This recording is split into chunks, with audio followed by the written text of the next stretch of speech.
I just heard you say it over podcast. Matt's not recording. Turn his volume down. Yeah, Matt's not recording at all. Let me just turn Ryan's mic off here for. He forgot to hit record.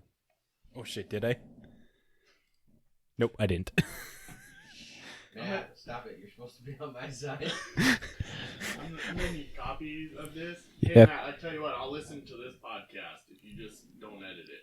Oh my god, that's dangerous. Done. That's 3 hours dangerous. later, No, we have you a want- horrible podcast. Right? One- Just No. shit show. I've been trying to get him to listen to this for so long. I will take this deal. Oh my god.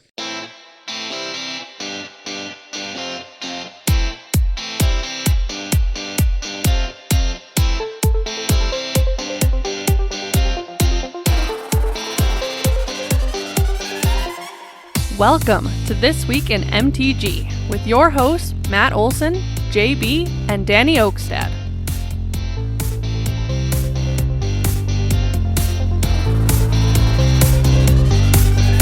Hello and welcome, Magic folk, to episode number 87 of This Week in MTG, your aggregate news source for all things Magic the Gathering. We're your hosts. I'm Matt. That's Danny. What's up? That's JB. Hey, So we got an episode for y'all. Oh, do we? We do. you sure? That's Yes. good. I thought we had dolphin flippers. Have you guys been playing Arena on your phone? No. Nope. Okay, I have. And let me tell you, my phone gets fucked from it. Yeah, No, no. two matches and it gets hot. Not just from temperature wise. Like, I play a game. So this happened twice. And it was the second time I sussed out that I think it's Arena on my phone that is causing my phone to fuck up, to where I have to do a full hard reset on my phone. Like, Yep. I had to go online to like Google how to do it. You can't just like power it off, power it back on. I got an iPhone, so you had to do the volume down, quickly press volume down, quickly press volume up, and then hold the side button for like 20 seconds to do a hard reset. Because after I run Arena on my phone, I can't open any apps. I can't get any text messages. Yep. I can swipe, but nothing loads.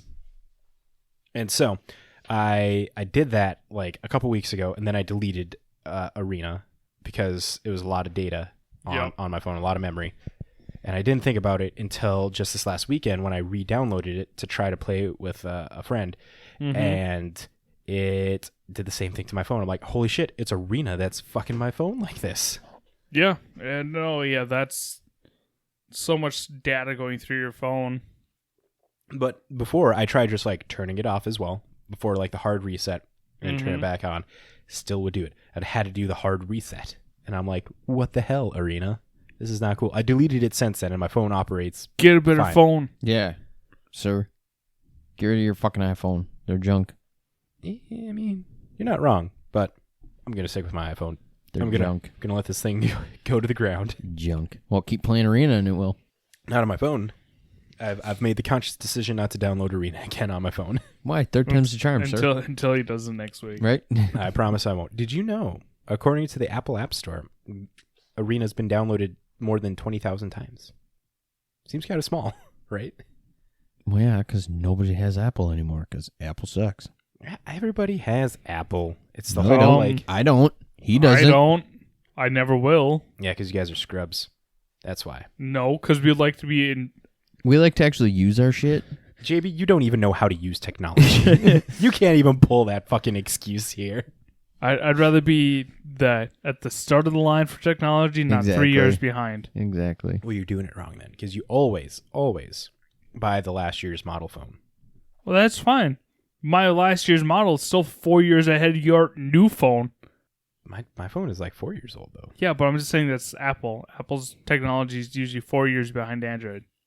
Or 3 years, or whatever. But they're always behind. Always. I can't get into that argument because I don't know that space very Always. well. I just know iPhone treats me okay. We got, Yep, seal flippers. 3-1. See? Hey, I'm not going to fight this fight. I like Apple because it's what I got. You're outvoted, sir. So what? I get outvoted, I change my phone? Yes. Okay. Because then you won't have to complain. Exactly. It's not complaining about the phone, it's complaining about Arena. Like, I don't even know how we got to this whole thing. But you are You complaining did. You about brought your up phone. Arena on your phone. Yeah, Arena specifically fucking up my phone. Because Yeah, it's an your phone, iPhone. Yeah, because your phone sucks. Oh, God. If it was cool like Danny's, it would work. We're connecting the dots for you. Thank you so very much. No problem. I'm going to live my Apple life still. You do that. Living your worst life. Rotten apple. So, Right? are we going to start this podcast? I know you started Yes. halfway No. and we got off topic real quick. No. Okay, so before we move to the breakdown and all that, let's take a quick pause right here to mention our amazing sponsor, J-Dub Sports Cards and Gaming now. You should have said that before you started the conversation. Yeah. I should have. I don't know why I did that, but it's a good transition. Thank you for listening to This Week in MTG. If you would like to show support for us, you can check out our amazing sponsor, J-Dub Sports Cards and Gaming, located in the Westacre Malls in Fargo, North Dakota. They are your one-stop shop for all your Magic purchases. They are always stocked up with Ultra Pro and Dragon Shield sleeves and playmats, Commander Precon decks, plus they have an abundance of booster boxes ranging from Amonkhet to Zendikar. J-Dubs also buys and sells Magic singles at competitive prices. Their display case and binders are full of format staples, hidden gems, and other cards for you to bling out all your decks with. With those cards you just bought or traded for, you can make a Modern or Legacy deck so you can play in the Weekend Discord League. Entrance is $10 and games are played over Spell Table. Links are in the show notes. When you reach out, make sure to let them know the guys over at This Week at MTG sent you. Now let's get back to the episode.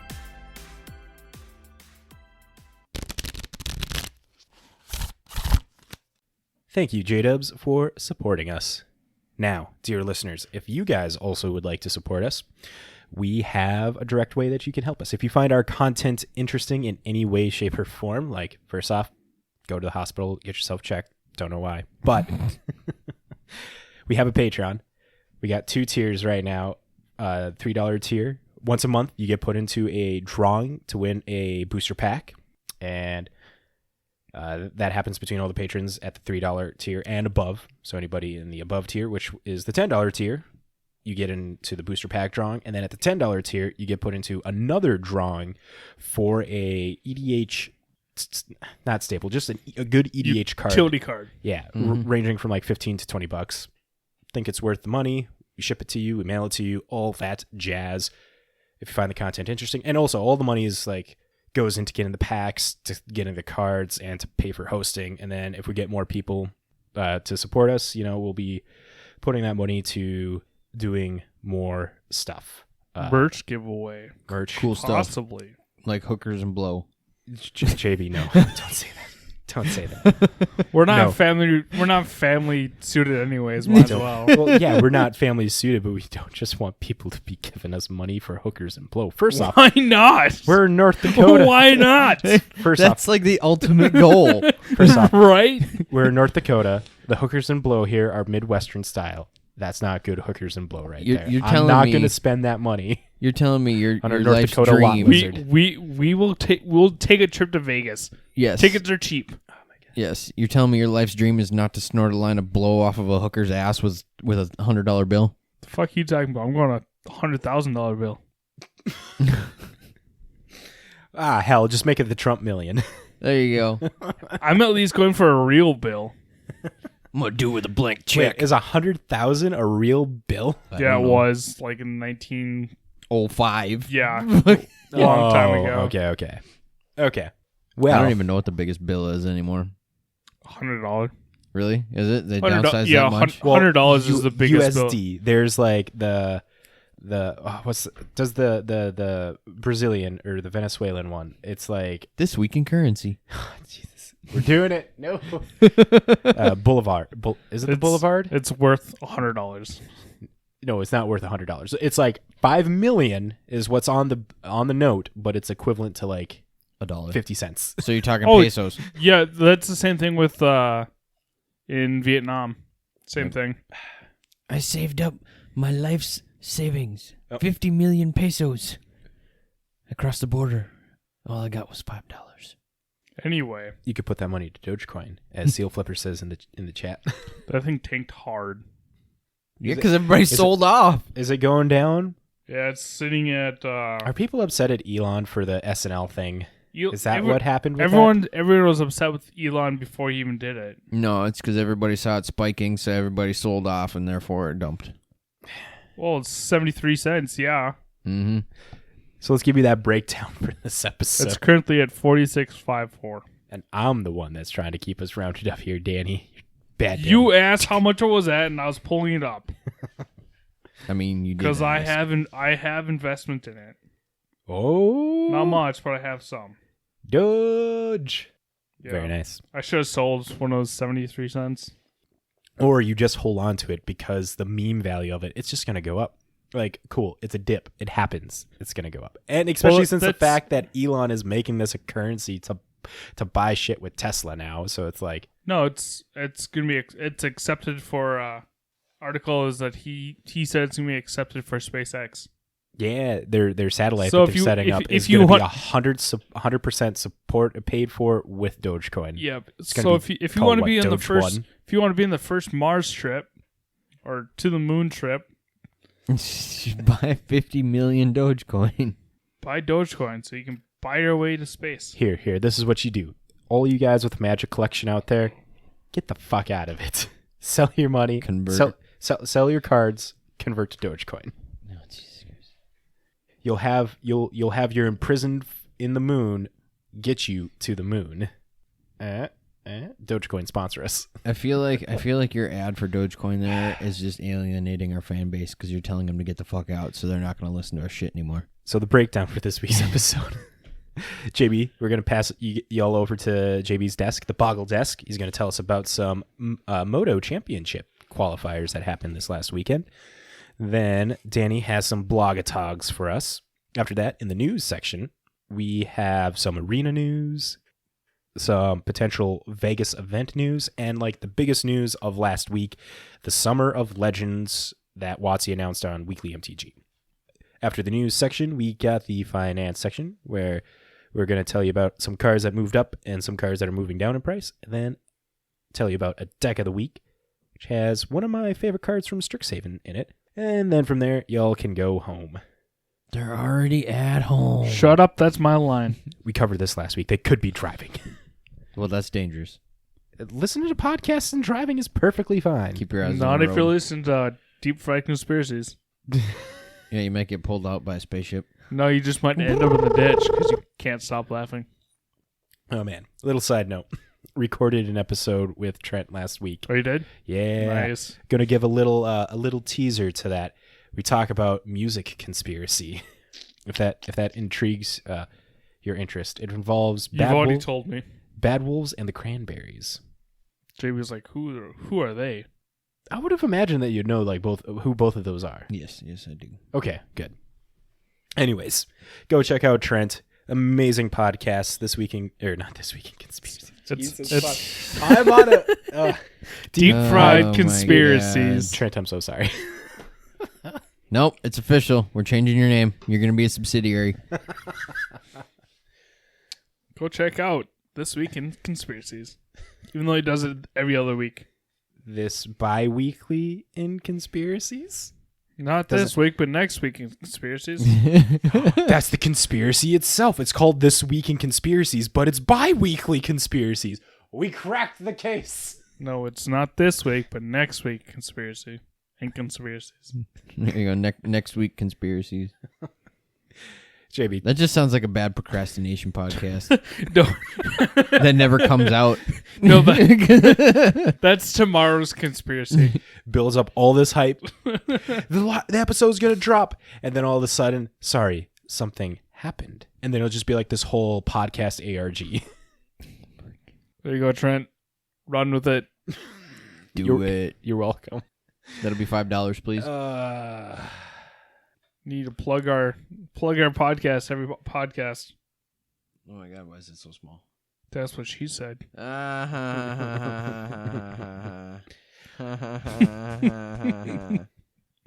funny. It was. It was perfect. So funny, I forgot to laugh. What do you Only call because it went over your head. Exactly. Anyway, Matt. What do you call a gathering of boggles? What? A box of nerds. What's the difference between a snowman and a snow woman? What? Snowballs. Okay, see, that one was good. JB, Boggle Desk. What's up? I don't know. I'm having flashbacks to the episode that you guys did nothing but fucking pummel me and throw me under the bus. Feeling very triggered right now. We're not doing that. It doesn't take for much to get triggered.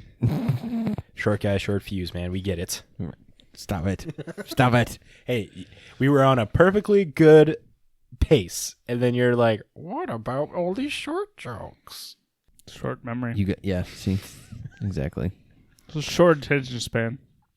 Yeah, I mean he's not wrong. Matches size. Anyway, let's get that short ball rolling.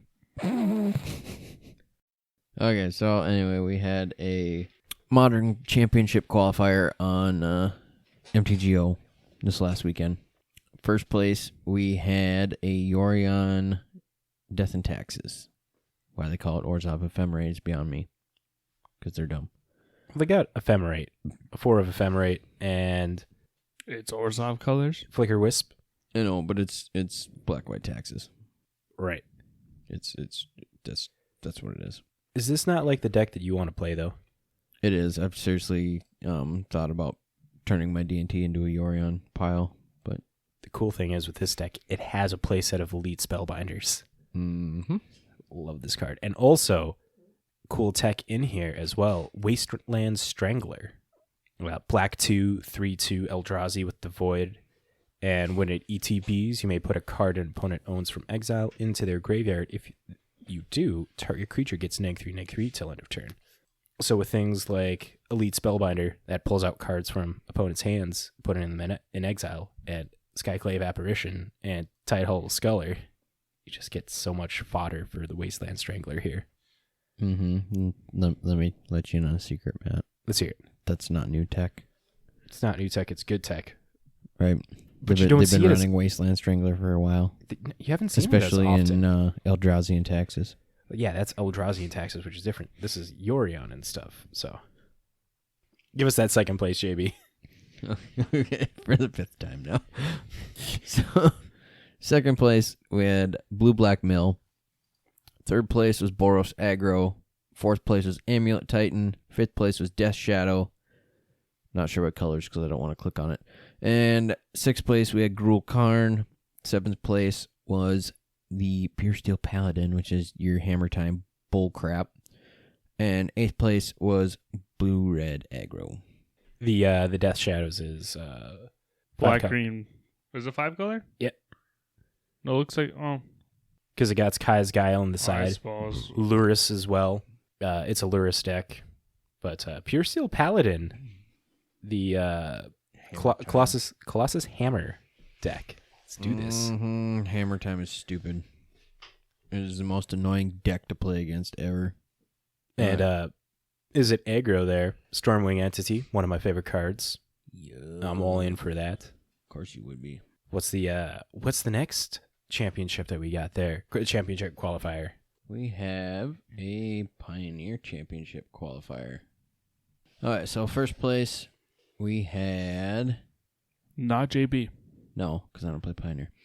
Looks like an Arc-like Phoenix build. Looks like Phoenix is making a comeback, huh? Anger the Gods in the main, even. Yeah, strategic planning, treasure cruise. It's just interesting to see that Pioneer still getting attention. Yeah. Okay, so second place we had... Ooh, looks like a Jund Sacrifice deck.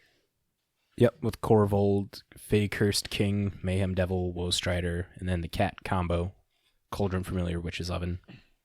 And that one's a Giganta companion. Yep. 2 Clothis in the side, Bolus's Citadel in the side. Third place, we have another Jund Sacrifice. Looks like that's really gaining steam in Pioneer, huh?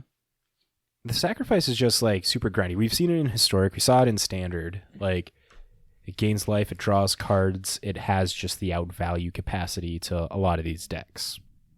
Like, the fact that Is It Phoenix deck took first place just like shows that it might have just gotten under. Right.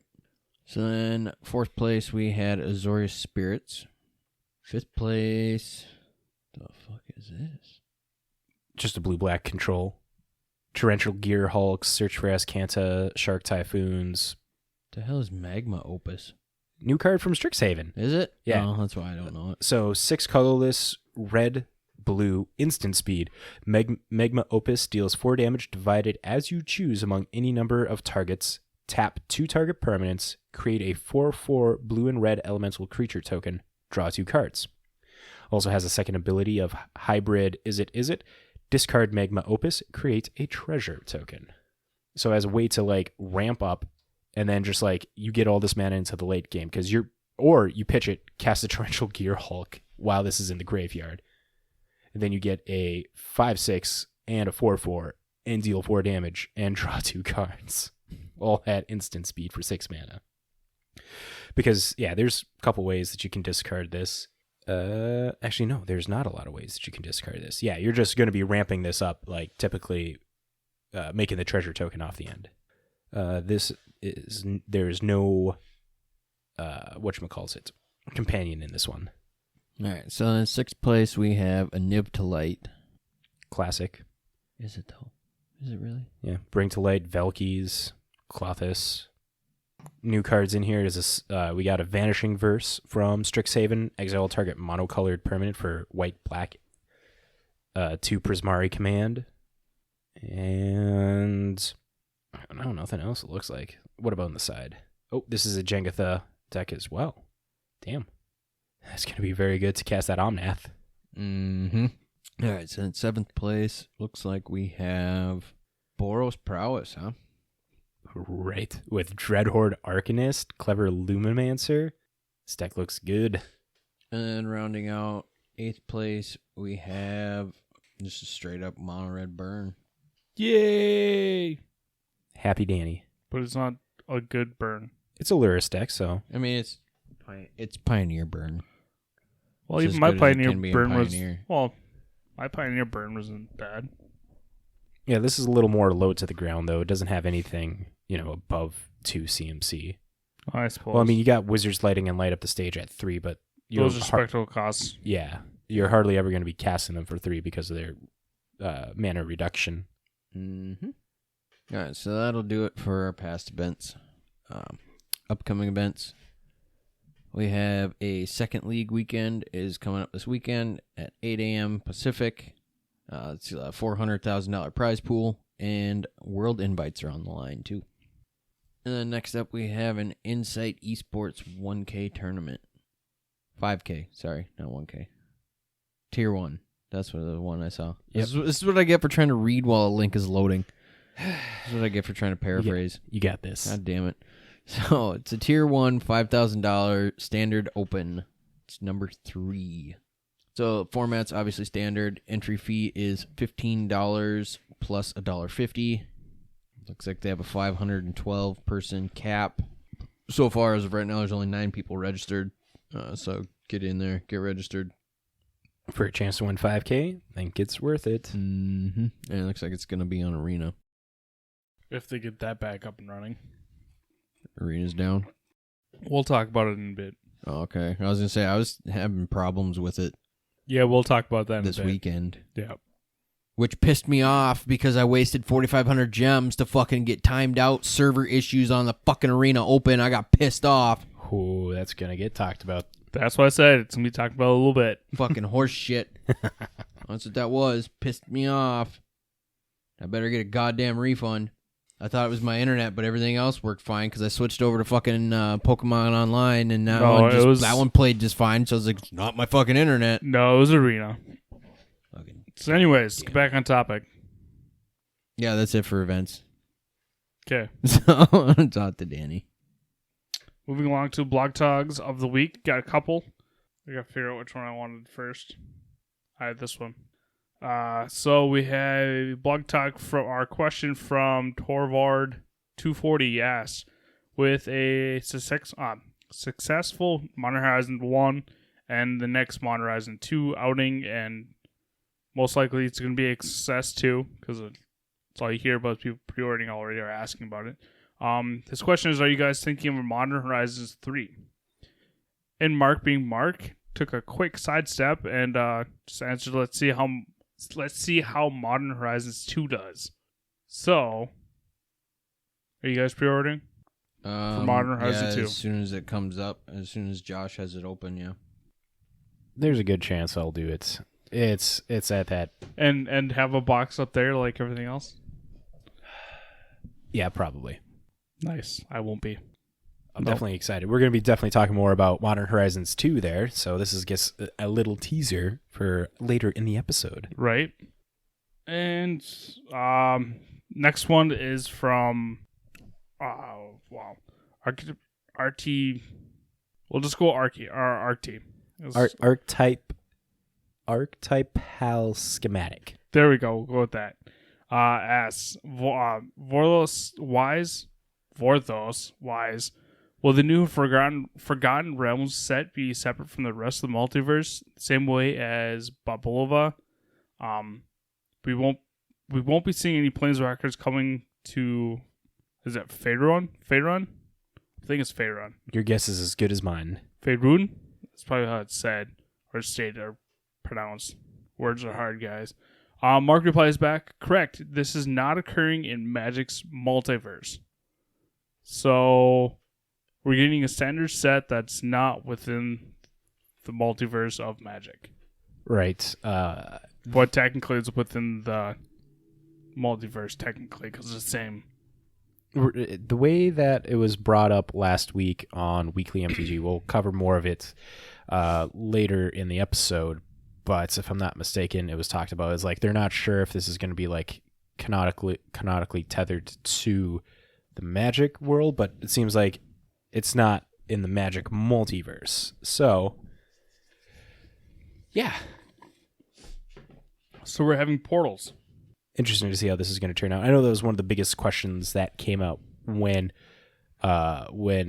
Adventures in the Forgotten Realm first got announced. People were straight up asking, like, is this canonical? Is the D&D world and the Magic world connected? So I feel this is a pretty big step saying that it's not occurring in the Magic multiverse. But I guess, yeah, portals from the Magic multiverse bringing it over to the D&D universe could happen. I imagine there's ways to like tie that kind of story in. Yeah. That Wizards isn't ready to maybe announce just yet. Maybe D&D is what Nicol Bolas is just thinking about. Oh no! Maybe that's taking place in the Magic multiverse. Maybe Ugin and Nicol is just playing a game of D&D right now for the last how many years, and this is what they've come up. This is the story that they've made up. The Forgotten Realms is the story they made up? Yeah. Because they've been forgotten.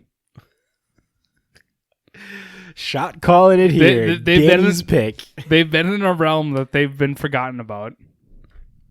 They have not been seen for how many years? It's a meditation realm, so it is a realm of sorts. And Adventures in the Forgotten Realm, if you're meditating, you can get forgotten. Or you're just going to the realms that you have been forgotten, or you have forgot about. Because you're meditating, bringing up old memories. I'm in on this. Conspiracy. Conspiracy. Trent, huzzah! That's just my mind. That's just my take. Calling it here. Okay. Well, after that, we have some news to tell you about. Let's see if we can breeze by this news quickie section here, starting off with JB. Okay, so bugs on Arena. There's a bug. Historic has made some suspensions. The cards that are suspended are the transforming double-face cards from Ixalan and Rivals of Ixalan, plus Nicol Bolas the Ravager from M19. The bug is when all of these cards flip to their backside, Arena still sees the mana pips on the front of the card when cards with devotion are checking the field.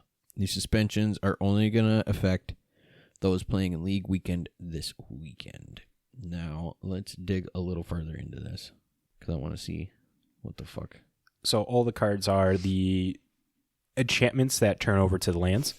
First off, from Ixalan, Argul's Bloodfast, Grown Rights of Itlamok, Search for Azcanta, Legion's Landing, Vance's Blasting Cannons. Those are the 5. They all are monocolored on the front, and then they flip over to lands on the back. Then Rivals of Ixalan, we have Hadana's Climb, Journey to Eternity, Path of Metal, Profane Procession, and Storm the Vault. and then Nicol Bolas.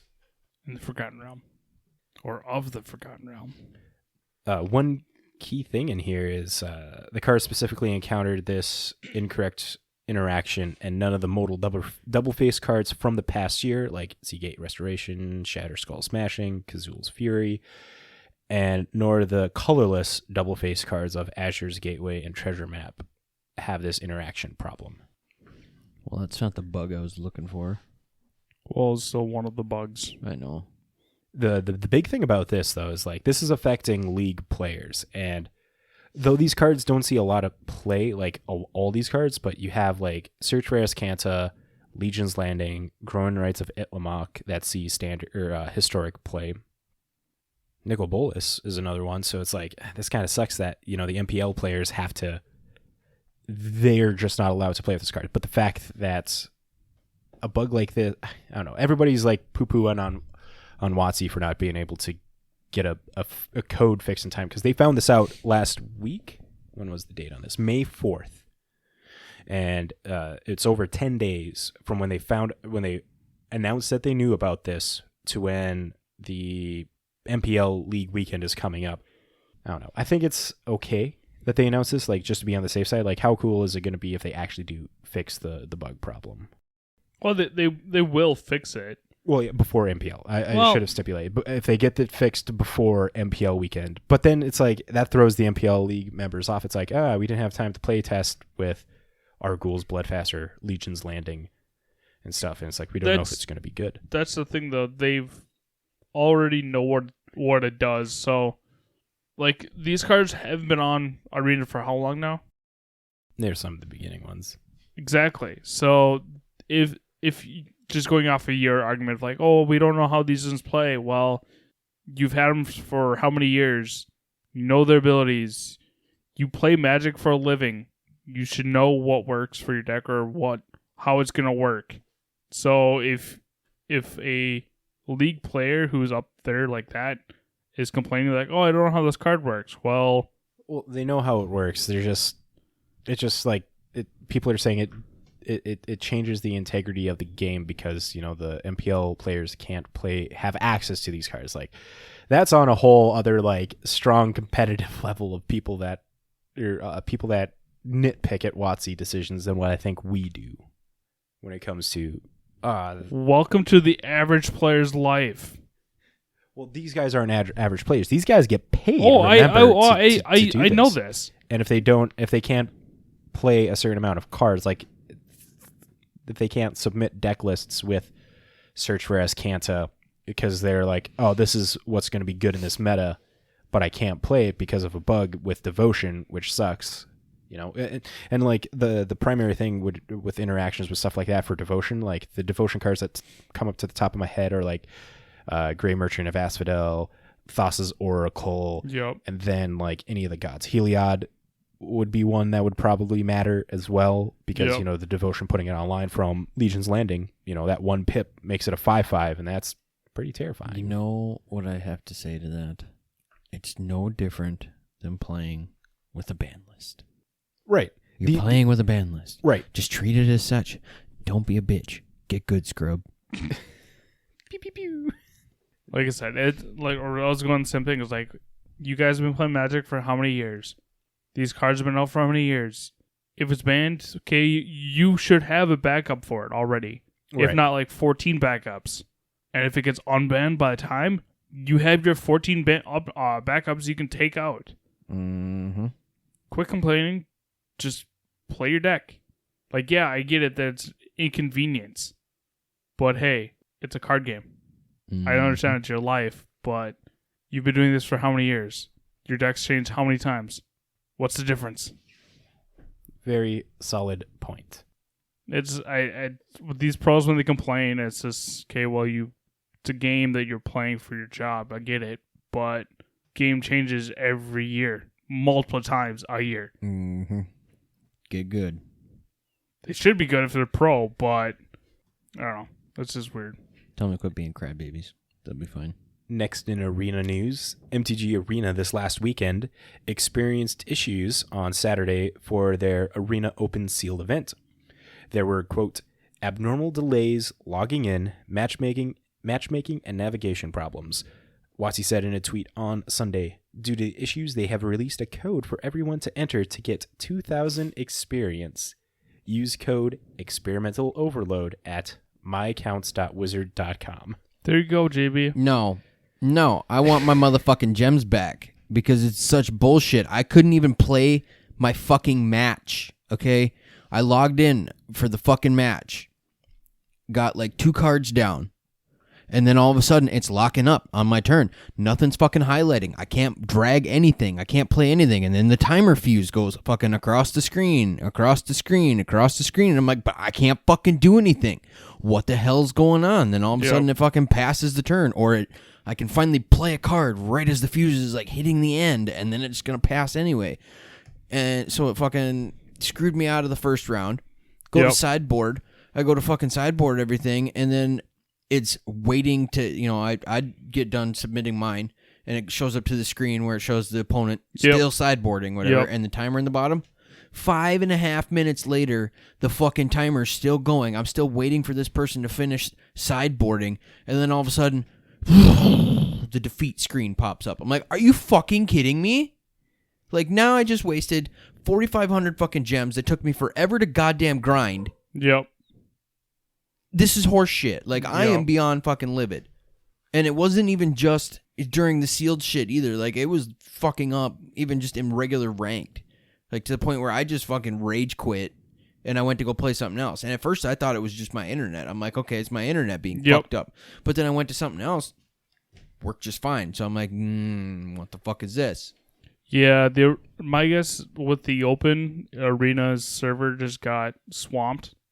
Like it did, like fucking when it first came out. 2,000 fucking experience points. Shove it up your ass. Give me my gems back. Right?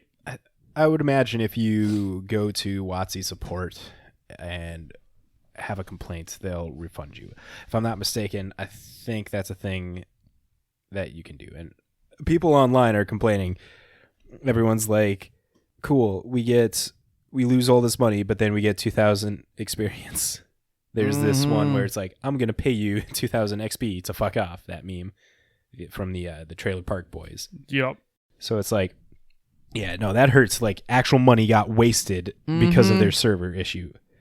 JB, you should totally hit them up. Something. Fucking Christ. Pissed this guy off. Couldn't even play the fucking game. And then, you lose. Well, fuck you. And the worst part was it was the first match, and it was one loss, you're out, so I didn't even get anything. Zero fucking... You don't get shit for fucking no wins. Right. So I was like, wow, this is just completely fucking wasted. Well, JB, let us know how that venture goes with submitting a claim, because, it's $20 to enter? $40 to enter? Something like that. It's fucking 4,500 gems. Yeah, and what, 4,500 gems like $20? Like... Here, let me pull up Arena on my phone real We quick. We did the math one time, I think, for the very first Arena Open. I want to say it was like $20-$25. Something like that, I I think. think it was 25. Yeah, still $25. Yeah, I think it's 25 because I think you can get 3,500 for $19.99. 36. Okay, yeah, I you get thought it was you get 36. it's 35. It's 3,000 something for $20. Yeah. So then you still need 1,000 gems on top of that. Yeah, so then probably $25+ bucks. Yeah. Which still sucks. Like, that's a lot of... It's an okay amount of 'cause money to you know lose. how- It's not an okay amount of money. You know how damn long it took me to grind those 5,000 gems?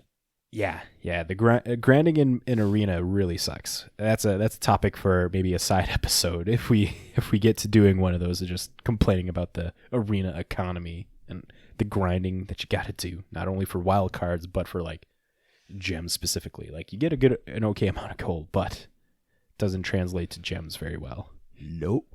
I mean, even if they gave the option for converting gold to gems, They would like, hey, give me 1,000 coin for 10 gems. yeah, something like that. Just a fucking equivalency. Well, 1,000 coin for 10 gems is kind of a ripoff. Well, but I mean, just something. Like, I don't care what it is. Just some sort of conversion where you can convert your coins to gems. Like a 4-to-1. Yeah.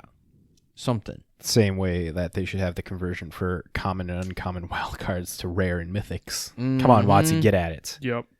But before we deviate too far, because again, that's a podcast in itself, just complaining about the arena economy. Like, we're not the only ones. Yes, we just deviated like Scotty P's septum. Listen to any other Magic-based podcast. They're going to be talking about the fucking economy in arena. But just like your boy. JB, or not JB, Danny, you got the next news article. Do I? I'm waiting for Arena to download on my phone. Oh my god! Downloading an update. Another update. Yep. Maybe they'll fix the fucking bug. Probably not. Can there's a new survey out for those who want to take it in regards to Magic the Gathering and D&D. Looks like it's based off of the last pandemic that we just had. So I guess that's really all I'm going to go into because I can't look at it on my phone because I'm trying to update Arena. I got like 34% in, and then we had to start doing the podcast. And you're like, yep, screw it. Well, no, I'm going to finish it. It's but yeah, I was talking questions about Magic during the pandemic, and if you've gone to an LGS to play a game, or if you've gone to an LGS to like buy a product and stuff like that. I'm assuming the later half is going to be talking about D&D because the headline was like Magic and D&D survey. So it's like, okay, D&D will be coming later in the survey questions. Well, it's more of like, hey, have you ever played D&D, and what do you have done? And oh, hey, we have a set coming out about D&D. I hope like heck they have orc rogues in there because that's what I'd love to see. But yeah, if you want to take the survey, we'll have it in the description below. So yeah, take time, take it, support Magic, I guess. I don't know. I'd say support us, but that doesn't do anything to us. Because you can't just link something in. It's like, hey, this is where you found this. That'd be awesome. But I'm pretty sure at the end they always have like sometimes they ask about content creators and stuff like. If you get to the end of the survey, if you do, and there's contact creators, just put our name down. Let us be known. 3 Schmucks microphones. Right? Then maybe they'll give me a fucking refund. No, they won't. Just go to support JB. Bastards. Jesus. No. Tell them how you truly feel, not us. Oh no, they'll probably fucking suspend my account. Then you could just sue them for even more money. Tell us about the next news article we have, JB. So, Insight Games is planning on having a Vegas event. According to a tweet from May 6th, it states, "We had an amazing time in Las Vegas planning our event. Announcement will be coming soon. The announcement will be the biggest yet. Some might even say it is straight fire." As of this evening, that we're recording, nothing's been posted yet, so not sure when these updates are going to happen. But this weekend, probably. Who knows? How cool would it be for GP Vegas? I don't think that's necessarily going to happen. Like through Insight Gaming. Though if I'm not mistaken, Channel Fireball events, they disband. They're no longer doing anything. So how WotC doesn't have like an event organizer, I guess, a TO, a tournament organizer. Maybe they're talking Spell Table. Well, yeah, that's online, but like organizing events in IRL and stuff. Like Channel Fireball was known for that, for all the GB events that were like Wizards affiliated. Yeah. Primarily were done through Channel Fireball events. You got like the Command Fests, and then you had the like GP Vegas was done through Channel Fireball, and then like a bunch of other events were done through Channel Fireball. The Pro Tours was hosted through Channel Fireball, if I'm not mistaken. And like Star City Games, they do their own events, but they're not like they're their own entity. And I think Insight Gamers would probably be doing the same thing, where they're their own entity outside of Magic. So let my arena actually updated. It is 3,400 gems for $20. God, it's even less than I thought. Good to know. Now this next one, a little more of a lighter note because I am a fan. Matthew Lillard, famously known as Shaggy from Scooby-Doo, the voice of Shaggy, or Billy from Scream.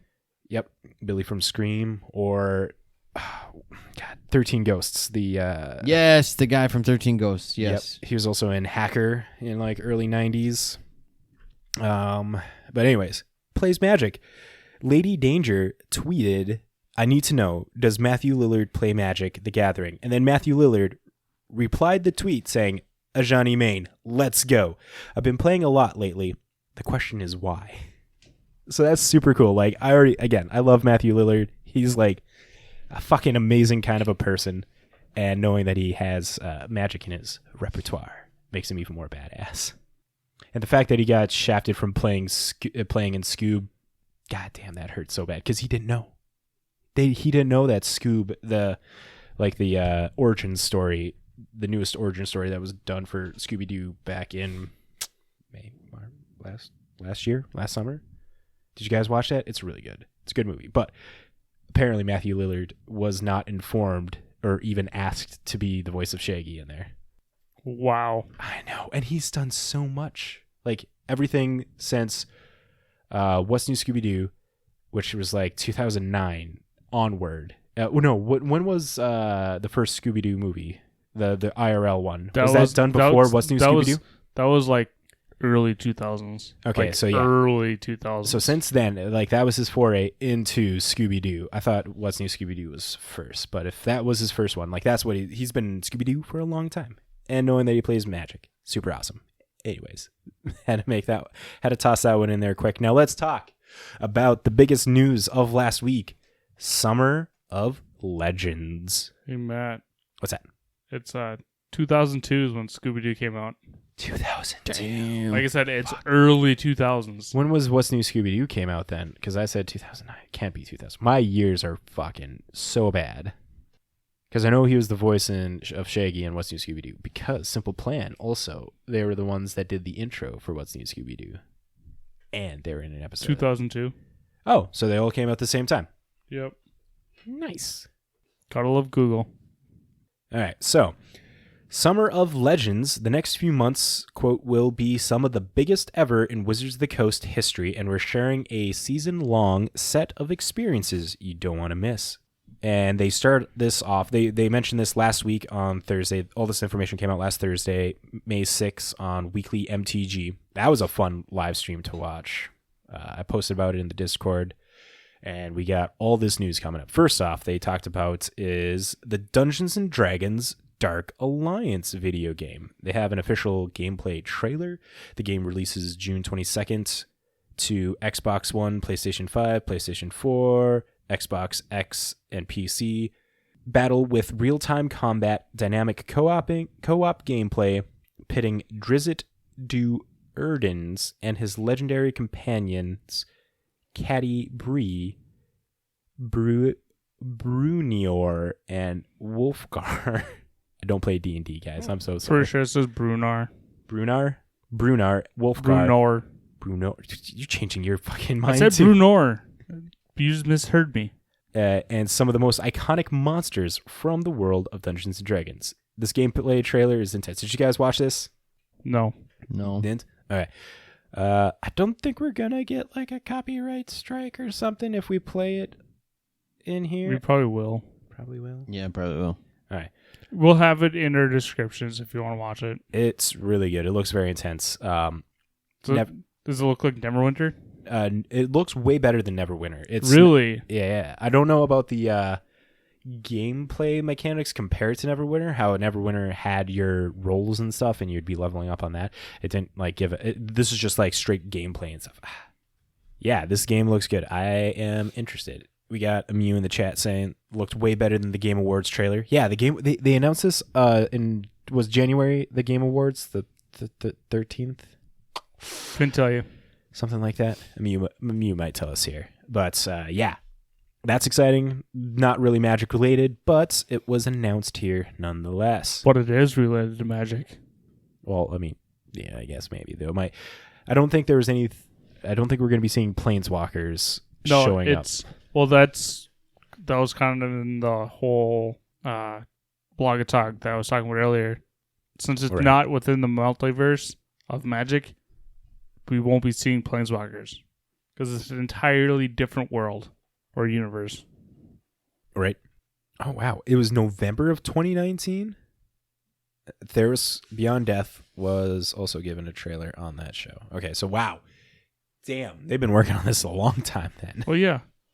Well, like, if it was 2019 when they first showed the first trailer of Dark Alliances, that's a something. lot of coding. But and those graphics are sick. aside from D&D gaming, which we'll talk about maybe at another point, Yep. the biggest news that came from this summer of Legends information is Innistrad. no. Oh. Try again. D&D. Close. Don't know. Don't know. Okay, let me tell you. Let me tell you about this amazing thing Please called do. Modern Horizons 3. 2. Oh. We had 76. we had 1, and now we're getting 2. 1.5. The big thing that comes with Modern Horizons 2, this was already announced way back when Yep. people were bitching about not having fetch lands. Yep. Blake Rasmussen went on a weekly MTG saying, hey, fetch lands are coming. We'll tell you they're coming during Modern Horizons 2. So Yep. that's the first thing that they showed. We got the enemy fetch lands, Yep. Arid Mesa, Marsh Flats, Misty Rainforest, Scalding Tarn, and Verdant Catacombs. All the expensive ones. Yep. Good.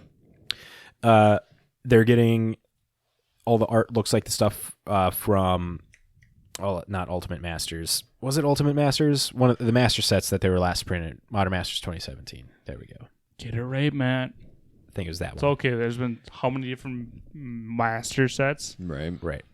So along with the big thing is like there are multiple printings of these fetch lands and people are excited for it and Mhm. we're excited for it. So you got the normal versions, you got extended art variants.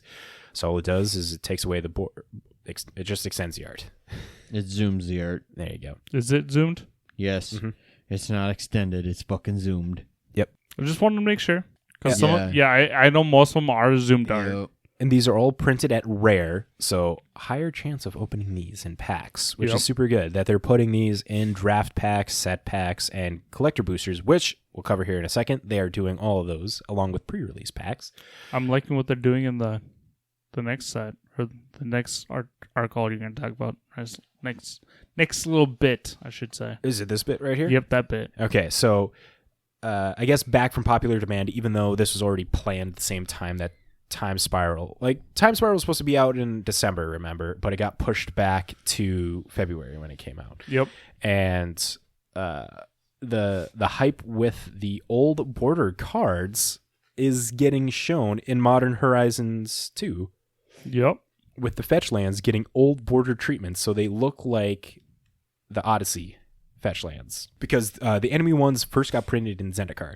The allied ones were printed in Onslaught.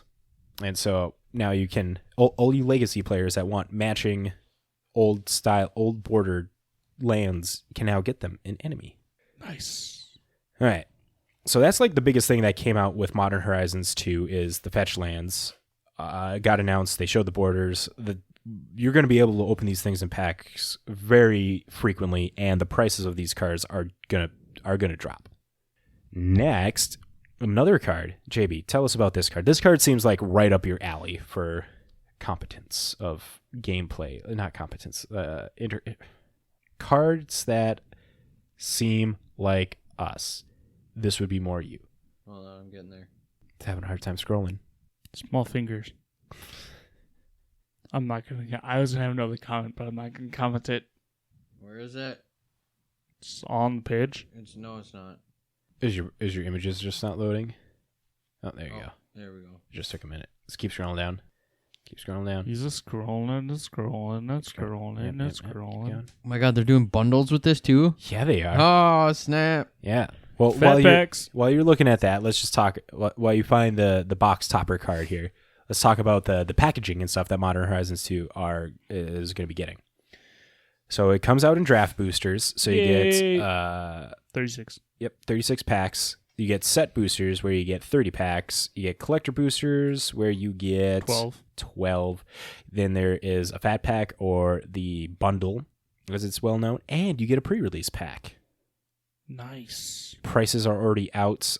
Draft boosters are selling for like $260. I think collector boosters are selling for like $400 for a box. Yep. Makes sense. They get Pringles. And sets are like $350, $360. So this is an expensive set. Well, yeah.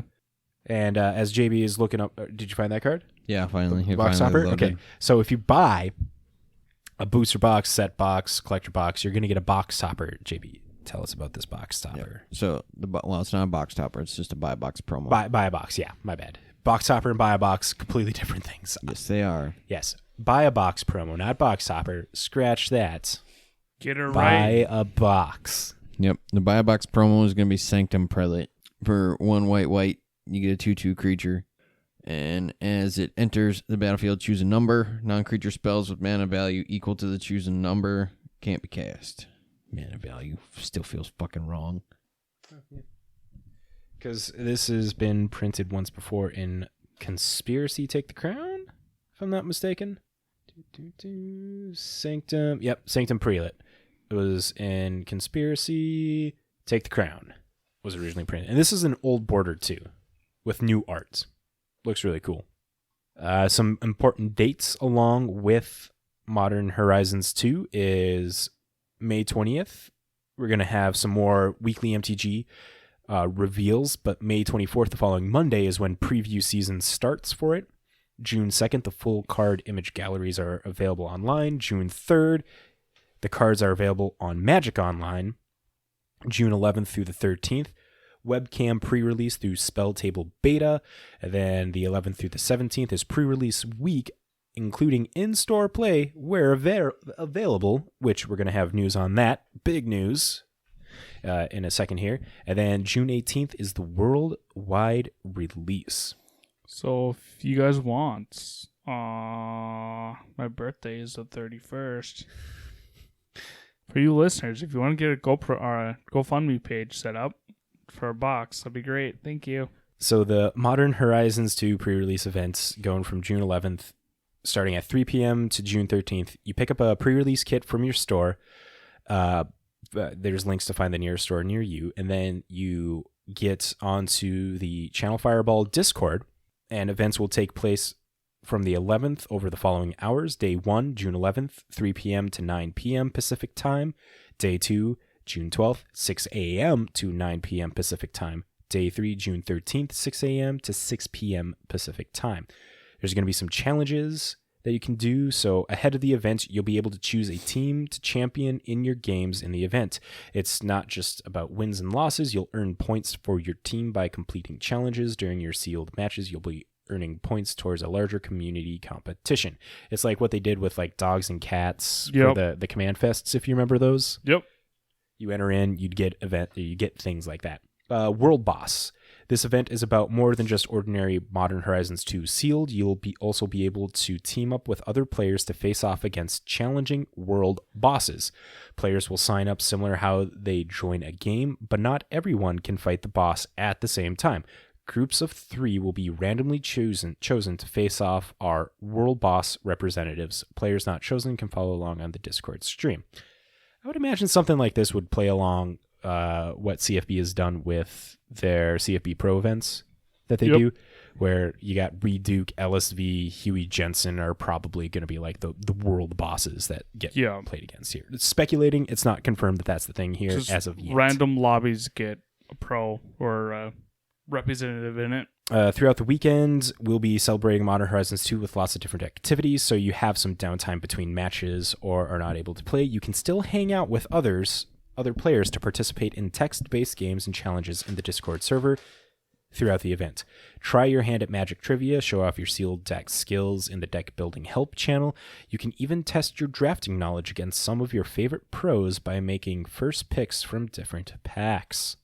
So that's the update on the pre-release events with Modern Horizons 2. Now, we have some big news with some reprints of cards. So they're with old cards are going to be reprinted into modern playable cards. There are 42 new to modern reprints that have never been in modern before that are now getting. We got 2 of them, which was the Sanctum Prelate and the big one, which makes Matt very happy, and a lot of people pissed off. Counterspell. Blue instant counter target spell. It is now in modern. R.I.P. Mana Leak. Just like everyone else who hates this card being put in there. Why? Why has it been brought into modern? What was the reasoning behind it? One of Magic's most iconic spells. Does blue really need another spell in modern to counter shit? 2 untapped islands is already a dangerous amount of mana for important to have, and those of you wishing for the original way to say no will have it in modern. That's their current response with that. I'm happy about this. Counterspell is just so good. It's so good. Like, it doesn't see much play in Legacy. Like, people are playing Days over Counterspell, and you got like Remand is not going to be losing its place. Storm decks want Remand over Counterspell, but Counterspell is way better than Mana Leak, and this is going to be good because control decks just need that extra oomph. So they can make the game last even a half hour longer. No, it'll be ending quicker because now they can cast their counterspells at a better time and stuff, and don't have to worry about like mana leaking on turn 6 and having the spell go through. They've added cooler borderless versions as well, so they got borderless cards, kind of like what they did in Double Masters, where they had the card and they had alternative borderless art and stuff. Yep. So they're doing that as well. And we have a new card as well that was announced with a new type, Ursa Saga. I like this a lot because in Modern Horizons 1, they had Mirrodin Besieged as an enchantment that had 2 effects, and that was super cool, very flavorful. And now we got Ursa Saga, which is an enchantment land, the first of its type. It's an enchantment and a land, so it counts as your land for turn, and its subtype is Urza's and Saga. But it's a saga. Yes, and it's a saga, like an actual saga. So Chapter 1 has Ursa Saga gains tap, add colorless to your mana, or add colorless. And this just sticks with the card the whole time, even if you're in Chapter 2 and Chapter 3. Chapter 2, Ursa Saga gains 2 tap, create a 0/0 colorless construct artifact creature token with. This creature gets +1/+1 for each artifact you control. Chapter 3, search your library for an artifact card with mana cost 0 or 1. Put it on the battlefield, then shuffle your library. Key thing to note about this, a big question that happened is people have been asking is like, can you get Lotus Bloom, let's say, with this? You're not able to, because this is strictly referring to the mana cost of 0. So you can pick up a Mishra's Bauble, you can pick up a Lion's Eye Diamond, you can pick up a Soul Ring, a Bag of Holding. Like, those are the ones that you can't. Anything that doesn't have a mana cost in the corner, you cannot get. Also, Arkham's Astrolabe, you are unable to get because it has a snow mana requirement, not a 1 mana. So, little notes on that of that card. But this counts as your land for play. It's an enchantment land. It's super cool, and I'm excited to see how this is going. Tron players, I know in the Blue Tron Facebook group I'm part of, they've been talking about this, and this is kind of exciting. Imagine that. Tron and Urza. Who would have guessed? So right now, we don't have too much more news about Modern Horizons 2. All I know is I'm super excited for this set. This set is going to be fucking baller, man. Yeah, I'm going to be pre-ordering some stuff. Yeah, and that's the thing. The pre-orders for this are very high. You know, it's a printed demand now. Yeah, that's true. This is not a limited print run. That they did clarify that as well. I won't really pre-order at a high cost.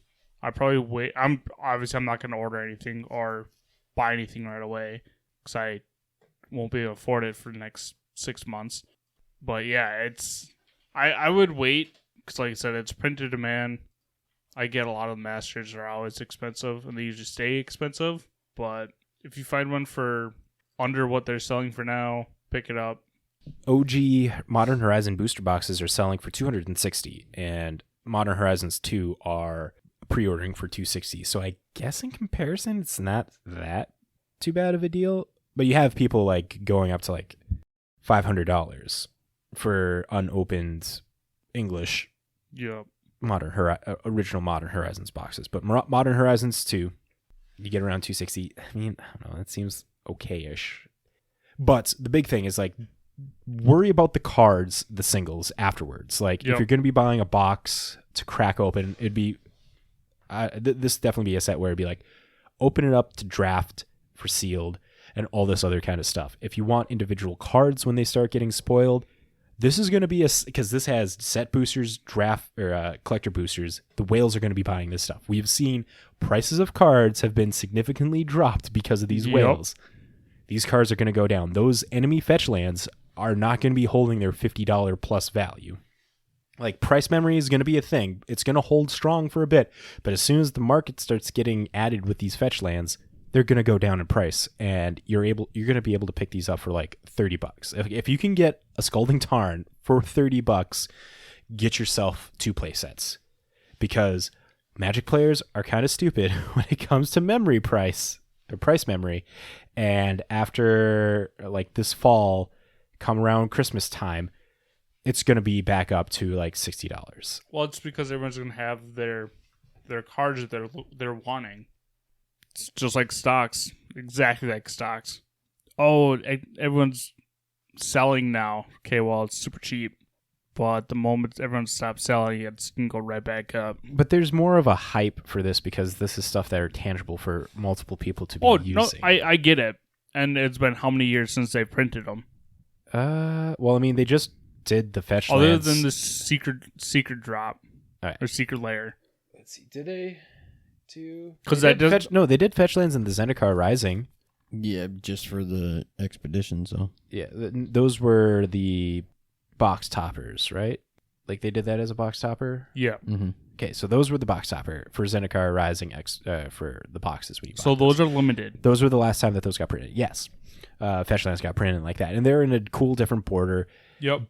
But this is going to be, again, way more readily accessible. It has multiple variations. Oh yeah, for sure. Which collector boosters are going to be having. They haven't given out a pack layout like they typically do for collector boosters and set boosters, but typically collector boosters have a couple slots for their extended art, for the extended art slot, and then for the special art slot, which I imagine the old borders are going to be fighting for that slot. Yeah, with, the time shifter ones. Yeah, the time shifted borders are going to be fighting with the new art borderless that are like the counterspell that we mentioned earlier. Yeah. So, well, they're not going to change the setup for. They're not going to change the setup of the collector boosters, since they've already done how many different collector boosters set runs. Why would you change the setup for something that's already in? right. That's shown that people are like, hey, I like this setup, and keep buying it. For overpriced cards, they get Pringles. Right. Though, the little side note, Strixhaven foils apparently been doing pretty good. I haven't got any Strixhaven cards myself. Either have I. JB, have you gotten Strixhaven cards? How are the foils? Well, Matt, you got a fat pack over there. I don't Let's open have- it up, find out. Oh, you do. No, I haven't gotten many foils, but I did notice one thing. Okay, who's complaining Saturday? Yeah. Oh, did so you? Okay, let's hear it. A little side tangent from Modern Horizons 2, These- and then we'll continue the Summer of Legends after this. these are with all cards, not just foils. Okay. Oh, okay. And I'm not the only one that noticed this too. When I brought this up, somebody else did too. But instead of, you know how they normally curl with the foiling, Right. right? Okay, well, all cards now, I've noticed a shit ton of them are curling the opposite way. They're curling this way. So Instead of going side to hot side, dog, it's going hamburger. So instead of side to side, they're going top bottom. Mm-hmm. Okay. And it's like non-foils and stuff are doing that. Interesting. Yeah. And I even noticed it a little bit with the last set too, but more so with Strixhaven. Magic folk, if you guys are experiencing this, hit us up on email, Discord, Twitter, Facebook. Let us know. We're curious on this now. If you email me, I'll give you Matt's number. Yes. But back to Summer of Legends. The next thing that was brought up, JB, you want to tell everybody about the Adventures in the Forgotten Realm? I suppose I can. Narrated by Ugin and Nicobolus. I'm going to make it a thing. Or are we still in the big link, right? Yeah, Summer. Okay. Yeah, Summer of Legends, big link. Not drunk enough for this shit. So, the Adventures in the Forgotten Realms, after celebrating a set that leans entirely into the very deepest ends of magic, will finally enjoy a moment over 25 years in the making. Adventures in the Forgotten Realms is Magic's take on the most popular Dungeons & Dragons setting, bringing the characters and experiences of the world's greatest role-playing game to life in the world's greatest card game on MTG Arena July 8th, and in local game stores worldwide on July 23rd. So, looks like on June 29th, the spoiler season begins. July 8th, it's going to be available online on Arena and on Magic Online. July 16th through the 18th is going to be webcam pre-release play through Spell Table. 16th through the 22nd of July is pre-release week, including in-store play. And July 23rd is the worldwide release. You liking what you're reading there, JB? A little bit, yeah. I was wondering about what these lands. So, Adventures in the Forgotten Realms brings the storytelling and role-playing of Dungeons & Dragons to Magic through every card, including the basic lands. Each one. There are 4 of each basic land in the set. They all feature a prompt for an adventure. At pre-release events and while building your favorite decks, you can build your own adventure, starting with the most fundamental of Magic cards. So these have flavor text. These basic lands have flavor text, which is super cool. And I'm not a big D&D person, but these are very prominent spots in the D&D realm. Like you got the Maelstrom is one that they covered, and then I can't remember what the planes are actually, but yeah, the Maelstrom is a big one. The art on the lands look cool. They're not like full art or anything, but aside from those basic lands, they gave us a couple other preview cards, JB. Okay, so first up we have Portable Hole. It's an artifact, single white. When Portable Hole enters the battlefield, exile target non-land permanent and opponent controls with mana value 2 or less until Portable Hole leaves the battlefield. And then next up, we have Power Word Kill. 1 in a black instant. Destroy target non-angel, non-demon, non-devil, non-dragon creature. So don't use this against the Kali of the Vast deck. All right. This is the 2 mana Doom Blades and stuff. Okay, and then next up we have Prosperous Innkeeper. 1 in a green, you get a 1/1 halfling citizen. When Prosperous Innkeeper enters the battlefield, create a treasure token. And whenever another creature enters the battlefield under your control, you gain 1 life. What do you mean for, Matt? Because your Soul Sisters love. Yeah. Yeah, but this only counts your creatures. It doesn't count every creature. That's Right. that's what Warden's for. In mono green. Right. Just another option. But I do want to add in here, people are a little upset that they put Halfling instead of Kithkin. Because Kithkin's already a thing of Magic. But that's that whole argument of the D&D world is not part of Magic. So it's like, of course they're going to do Halfling. So suck it up. This is D&D world now.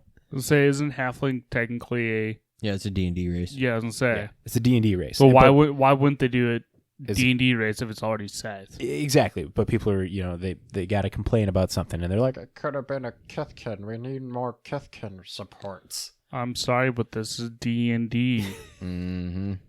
Preaching to the choir, bud. It's like pros again. Great. Right. What's the big legendary that they've shown already? Who? You? Oh, okay. You got the whole D&D thing. You're the more D&D focused in this whole group out of all Am three. I, though? Yeah. Am I really? Yeah, you are. Am Out of I all 3 really? of us, yeah, you are. Am I? Yeah. Am I? Yeah. Yeah. The next one. Okay. So, next up we have Tiamat. 2 Wooburg. You get a 7/7 legendary creature, Dragon God. It has flying. When Tiamat enters the battlefield, if you cast it, search your library for up to 5 dragon cards not named Tiamat that each have different names. Reveal them, put them into your hand, then shuffle. That's pretty fucking cool. So, put that in a Golos deck. No, this is replacing like Dragon. I know it's taking place with the Ur Dragon. But imagine this in a Golos deck. You play it with Golos, and Golos' ability activates after this, so you get 5 dragons you want. Golos allows you to cast cards from the top of your library, though, not from your hand. Oh, which one I was thinking? I don't know. What one are you thinking? Is it Kodama's Reach? No, Kodama the East Tree? Isn't that one? Yeah, that's what I'm thinking of. A green one, you get to put things in play, but you'd have things like Joda or... So, there's another way you'll face encounters with some of the classic monsters of Dungeons & Dragons as adventures in the Forgotten Realm packs. Even more beautiful frame treatments. So, I'm trying to figure out if this is a fucking token or what. Oh, you're talking The about that? Beholder, yeah. Like, I think that is a token. yeah, I mean, it's gotta be. It looks fucking badass. Right? But, Oh, there. Okay, so it says, while we're keeping the text a reward for the adventure preview season, the art and style here is what we're calling the classic rulebook frame treatment, pulled from the look and feel of the Dungeons & Dragons Monster Manual. This classic rulebook style appears on a range of familiar foes. Okay, so it's not a token. They just hid all Yeah. the okay. That makes sense. But yeah, That's why I was like, God, that's a really weird looking token setup. Like the art frame is pretty sweet though. Right, it does look pretty sweet. Not gonna lie. Link in the description. I'm kind of excited about that frame. So the packaging looks cool. I really like the packaging on the collector booster box. Yeah, the whiteout. Looks pretty badass. So then it looks like they're also going to have theme boosters, one for each color, and a sixth one that they're going to share more about later. And then also, there are 4 new commander decks coming alongside the Dungeons & Dragons release. First one is Aura of Courage. Second one is Dungeons of Death. Third one is Draconic Rage. And fourth one is Planar Portal. And then it looks like the Buy a Box promo is going to be Vorpal Sword. This card looks stupid. Right? It does look pretty cool. So it's single black, artifact equipment. Equipped creature gets +2/+0 and has Death Touch. And then it has an activated ability of 5 black, black, black. Until end of turn, Vorpal Sword gains whenever equipped creature deals combat damage to a player. That player loses the game. And its equip cost is black, black. It looks like it has 3 different variants of art. Normal art, extended art. Actually is extended art. And then there's a sweet alt art that looks like foil. Yep. If you look down on the very bottom, that's the Buy a Box version. Really? So, yep, the bottom one with the special art is the Buy Box. That is sweet. And then the other ones are just like the normal ones. I'm assuming you can open it in packs. In packs too. But yeah, it's a female soldier carrying a long sword, red trim. Pretty sweet.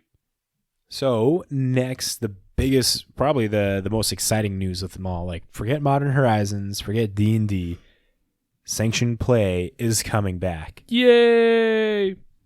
May 28th is when Asia Pacific, Japan, Africa, and United States, or they've already done it for Asia Pacific, Japan, and Africa, but now United States is May 28th. Yeah, like it was a month ago, last month when they did Asia Pacific, Japan, and Africa. Yeah. No, well, they announced that earlier. They announced it last week of April. That was maybe like the 5th of May that they're gonna be open in those regions, or 3/4 of the world is gonna be open. Along with this, they're going to be doing a Love Your Local Game Store with legendary play stuff. In addition to in-store play, remote pre-releases, events through Spell Table Beta will continue to be available for everyone to play at home. Whenever and however you play, we're sharing even more reasons to love your LGS. Beginning June 18th, or when Sanctioned Play returns to local game stores near you, purchase $50 USD or greater of sealed Magic product to find this promo in your hands. And this promo is a time-shifted Fabled Passage. No new art, same art from Fabled Passage since it was printed in Throne of Eldraine, but old bordered treatments to it. So whether you're picking up online or curbside, shopping the latest releases in store, or sitting down to draft with your friends, spend $50 and you get the Fabled Passage at participating WPN stores. Also, the other big thing that comes with Love Your LGS is later this year, we'll be sharing a highly limited amount of Mystery Booster Convention Edition exclusively to WPN stores. These boosters are meant for draft and in-store play for a welcome back experience you can only find there. So you missed something. Yeah, you missed something big there, Matt. Yeah. So as more opportunities to play arrive, they'll have 5 more foil retro frame promo cards available through in-store play. We'll have to wait. Well, you gotta skip over that, Matt. What the hell? Our fans deserve to know that there's 5 more promos.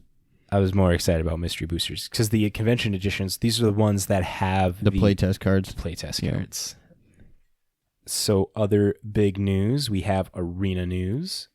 Historic Anthology 5 will release May 27th. A couple cards that are announced are Vorinclex, Voice of Hunger, the OG Vorinclex. We got Whirler Rogue, and a couple other cards are Ojutai's Command, Trash for Treasure, Ancient Grudge, Ray of Revelation. It's not the full list as of this evening. More will be coming out, but the 27th that comes out. Let's see. Jumpstart is coming to Arena again June 4th. In case you missed the excitement last summer or wanted to relive the experience again, your second chance is underway. And then July 31st and August 1st will be the next Arena Open. Your chance to earn up to 2K in prizes returns to Standard after Adventures in the Forgotten Realms is released. Danny, read this next part here, the mirror stuff. This one seems very interesting. Oh, great. This one seems something that you'd be interested in. Not really. You're not interested in mirror? No, but here we go anyway. So in July, we're running a short but exciting event called Mirror. Imagine a world where Oko, Thief of the Crowns, was printed with balanced abilities and became just another great historic card. What if Jafiri Time Raveler was printed where he was more of a friend than a foe to the format? In Mirror, you'll explore this other universe of decks featuring rebalanced versions of some of the historic's iconic banned cards.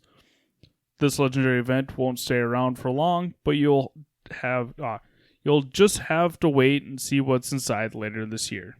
So that sounds like a format that's just gonna be absolute chaos. I don't know. Like, they're gonna be fixing the cards, like Field of the Dead, Oko, Teferi. Like, what if they make Teferi's static into a +1 instead of a static? What if they just got rid of it? That too. They could just get rid of that ability. Or make its mana cost more. Like, what if they, with Oko, they made him a 4-mana Planeswalker, but instead of a +1 that elks your stuff, they make it a -1 that elks your stuff. Or one -3. Or a -3 that elks your stuff. 4 mana. Like, this is interesting to see that this is a space that they can test this out in, right? Like, cards that people don't like. It's like a functional reprint without being reprinted. Right. And it's just a short event. They didn't give dates specifically or how long the event will last, but I imagine this could be interesting for people to try. Yeah, like Oko wouldn't have been bad if his, rather than a +1, they turned something else as a -3. Because was he a 4 loyalty or a 3 loyalty? Oko? Yeah. 3. So a -2 should have been his turn things into an elk. What if they made Agent of Treachery instead of enters the battlefield? It's if you cast it and it stole something. Field of the Dead. If I don't know how they'd fix that one. They would probably increase the number of lands from 7. I mean, yeah, maybe 7 to 10. Fires of Invention. Make that a 6-mana spell, and then cast spells of like a certain CMC maybe. Did they really have lightning bolts on there? Well, yeah, Lightning Bolt was in Jumpstart, remember? I suppose. And it's in Mystical Archives, but no. In Jumpstart, they changed it from Lightning Bolt to Chain Lightning, and in Mystical Archive, they just straight banned it. You can do it in the draft experience when you draft Strixhaven, but you can't play it in Historic. Yeah. Veil of Summer, Wilderness Reclamation, Wynota, all these cards get like changed. Uro. Imagine what they would do with Uro. Oh, man. Not letting it escape multiple times. Maybe they'd make the escape higher than 5 cards. So it's once escaped and then dies again, it's exiled, not graveyard. That's what I think. That's what really just screwed everyone over, is the fact that you can keep exile or you can keep escaping him. Like, yeah, you have to exile cards from your graveyard, but I don't know. I'm excited to see what they're going to do, because these are cards that are powerful in other formats, like Uro. Once Upon a Time are banned in Modern. Yep. Field of the Dead, that just got banned in Modern, right? The ban lists are blurring in my head. So it's like seeing what they were doing with these cards and then try and like apply them to like Modern. If they were whatever this mirror is going to be with the mirror change and how they would be in Modern, like that'd be cool to see. Don't change my lightning bolt. Anyways, oh boy, we are at a long time recording here. It's a lot of dead air. I can tell you that much. Oh my god. You're a lot of dead air. That's what your wife said too. 2 hours. Sounds like a lot of work for you, Matt. Yep. Looks like there's no deck of the week this week too. You want to do finance and then close it off? Let's do it. I don't care. All right, so let's move to the finance section. This episode's getting a little long, so there will be no deck of the week. I will post the link of the deck of the week, though, below. So if interested, go check that out. And we're just going to breeze by these cards here. Are we, Matt? Yes. Deck of the week, or not deck of the week. Weekly Winners is an article written by MTG Stocks. They have three plus cards that move up in price and 3 cards that move down in price that they want to bring to all of our attention. So first up this week, we have Creekwood Liege. This is a 1 and a hybrid Golgari for a 2/2 horror. Other black creatures you control get +1/+1. Other green creatures you control get +1/+1. At the beginning of your upkeep, you may put a 1/1 black and green worm creature token into play. This card has had it's only had 2 printings. Its first printing was in Eventide. Its second printing is in Modern Masters 2015. The card has jumped up 378%, chilling at $24.99. This card, the other week we talked about Savara, Queen of the Golgari, moving up in price, where you sack a black creature, you may pay 2 life. If you do, each other player sacks a creature, and then whenever you sack a green creature, you may gain 2 life. So this is just like a continuous chain to Savara of making tokens.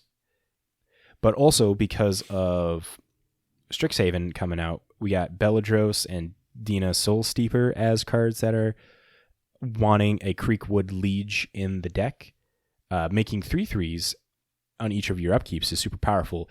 And one of the other reasons is due to the commander effect. The Witherbloom commander precon, it was mentioned in the command zone. It was mentioned in the command zone that you can use Creekwood Liege to up the game of that deck. It was a $5 card before, so yeah, not going to be making it very budget friendly anymore. No. Next up, we have Retraced Image. It is a single blue sorcery speed. Reveal a card in your hand, then put that card onto the battlefield if it has the same name as a permanent. Interesting. This is the only time it's been printed. It is from Torment. It has jumped up 207%, around $5.99 is what it sits at now, though market price you can still find them for like $2.99. This card, another card spiking driven by Commander Demand. This card is not new to Commander decks, since it already saw some play in Talrand Sky Summoner and Charax the Raging Isle decks. Now people seem to buy the card as an upgrade to the Prismari Performance 2021 Commander deck. Since it only has the 1 printing, it has a really strong holding price of moving up. Next up, we have Nullspine Dragon. Red 5 for a 7/5 dragon with flying. When it comes into play, you may discard your hand and draw cards equal to the damage dealt to target opponent this turn. This card has jumped up 68%, now chilling at $29 even. It was originally printed in Shadowmoor, but it also had a mystery booster printing as well, which is for $16. Market price is $15.86 on this card. Due to Dragon's Approach, this card has moved up. Dragon's Approach is from Strixhaven. 2 colorless, red, sorcery. Dragon's Approach deals 3 damage to each opponent. You may exile Dragon's Approach and 4 other cards named Dragon's Approach from your graveyard. If you do, search your library for a dragon card, put it into the battlefield, then shuffle. A deck can have any number of cards named Dragon's Approach. So if you have, and 4 other cards, so 12, 15, that's 15 damage. You're drawing 15 cards with a Nullspine Dragon because you exiled 4 and the one that you cast, you get Nullspine Dragon in the battlefield. It sees that opponent was dealt 15 damage. You draw 15 cards. It's pretty good. We have an additional weekly winner, Brushwag from Mirage. Green 1 for a 3/2 Brushwag When Brushwag blocks or becomes blocked, it gets -2/+2 till end of turn. This has only had the one printing from Mirage, but this has moved up in price due to meme value, essentially. There was a Reddit post of a guy that was saying, Brushwag is moving up in price.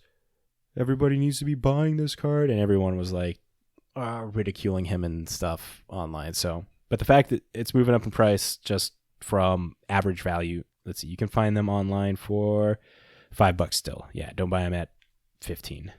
JB, give us those cheap pickups now. Okay, so first up, we have Opposition Agent out of Commander Legends, sitting at $14.99, and it's slowly trending down. Next up, we have Casmina Enigma Sage out of Strixhaven for $5.22. It's slowly trending down as well. It's a really powerful Planeswalker. Is it, though? Yeah. Is it really? It is. Is it? Yes. Why is it so cheap? People don't know. They don't know. You don't know what I've been through. And then, last but not least, we have Panharmonicon, the time-shifted version from Time Spiral Remastered, sitting at $10.28, and it is stabled out.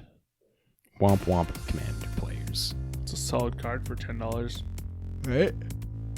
But we're going to skip Deck of the Week because this has gone on long enough. And with that, Magic Folk, thank you for making it to the end of episode 87 of This Week in MTG.